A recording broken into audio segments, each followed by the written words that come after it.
December Progressive, Exercise 3 and 4.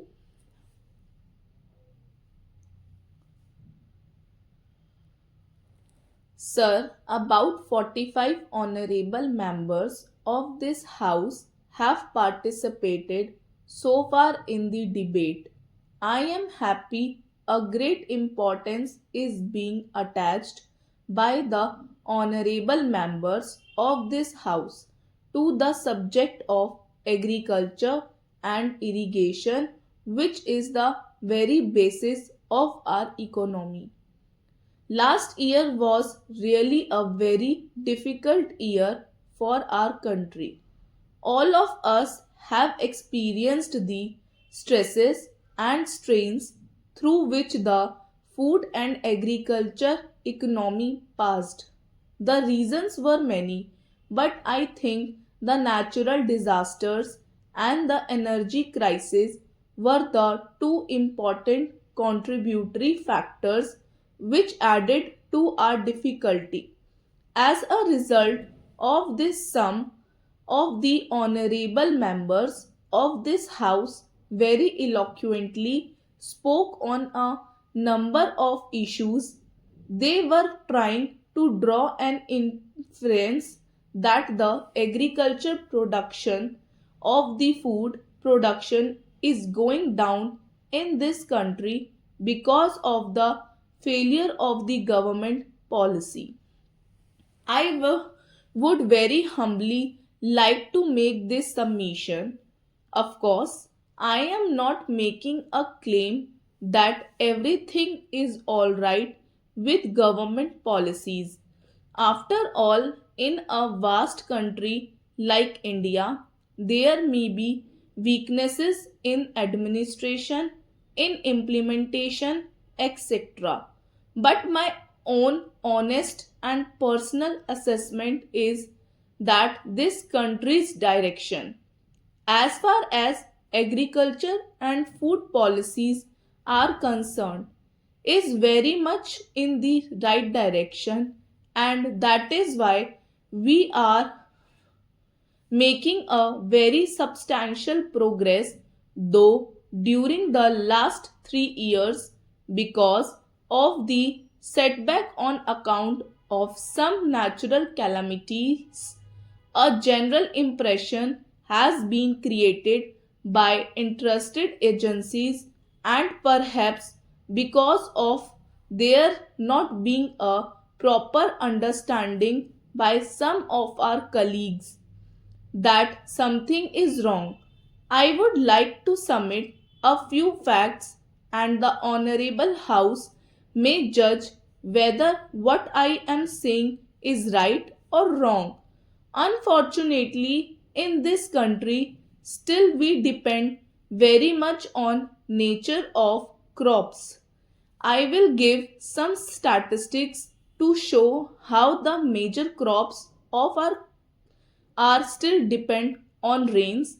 Now take wheat, which is very important crop in our economy. Now in wheat the irrigated acreage is 54%, which is the highest. In rice it is 39%, and in the rest of the crops it is very low. Naturally, whenever there is an uneven distribution of rainfall or a failure of rainfall, our crops get affected during the whole year or so.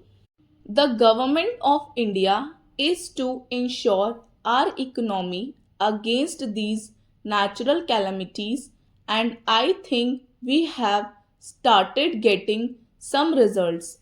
For instance, the main highlights of last year's agricultural economy are that though there has been a drought. For instance, Gujarat is a very important state both from the point of view of groundnut as also cotton, but this year the general level of cotton production is so high in the country that despite very severe drought conditions, If we try to analyze and look deep into the matter, we find that the general level of production has increased. Whatever the problems which are coming up as a result of more production, we shall face them and try to find some solution. I am glad that some of the members have very emphatically brought to our notice some of the problems because of more production of these commodities. In fact, what I was submitting were the positive aspects. Despite this, that this year was not a very normal year. This year, in half of Madhya Pradesh, there was very severe drought during the Kharif season, and then Orissa is in drought as also Tamil Nadu and about Gujarat.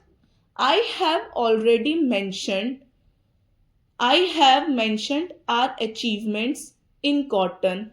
It is not confined to cotton alone, though the final figures and the final estimates would be available much later. We have some common sense, judgment, and also the advice of our experts. And sir, this country is going to see this year one of the record productions in wheat. Wheat production went down after 1972 because there was a power shortage. There were some difficulties in regard to fertilizers, but the main season is the Rabi season. Winter season was absolutely dry. As I have already mentioned, 54% of the acreage under wheat is irrigated and 46% is unirrigated. Naturally, when there are no winter rains, it makes all the difference. But this year, despite the high level of fertilizer prices, there were favorable winter rains, and as a result of the efforts of the state government and various other agencies, now, I think and I am likely to be proved very much correct. It is my assessment that we are likely to produce more than 27 million tons of wheat this year, which this country has never seen. Then we take the total Rabi production. It is not wheat alone, it is a number of other crops also. This year is going to make a history. As soon as a favorable season is there, with human effort, I anticipate record production.